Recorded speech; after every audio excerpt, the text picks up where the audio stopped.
MMR क्षेत्रामधील वाहतूक parking समस्येवरती विधान परिषदेमध्ये लक्षवेधी मांडण्यात आली आहे।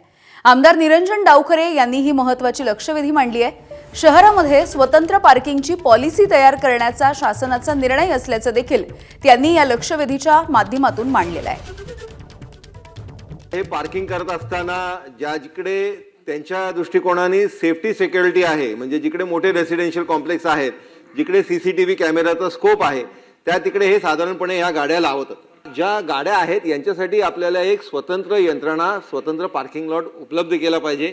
आज तारखेला ठाण्यामध्ये स्टेशन लगत आपण छोट्या छोट्या पार्किंग लॉट उपलब्ध केलेत, हे उत्तरामध्ये दिले, पण हे पुरेशा नाही आहेत। आणि त्याच्यामुळे या संदर्भातले आपण पार्किंग पॉलिसीच्या संदर्भातली एक बैठक लावून याच्यामध्ये सर्व लोकप्रतिनिधींना या एमएमआरडीए मधल्या विश्वासात घेऊन त्यांचे सजेशन ऑब्जेक्शनची प्रक्रिया पार पाडून ही पॉलिसी ड्राफ्ट करण्याची प्रक्रिया आपण पार पाडणार का आणि त्याला एक कालावधी आपण निश्चित करणार का। एबीपी माझा, उघडा डोळे बघा नीट।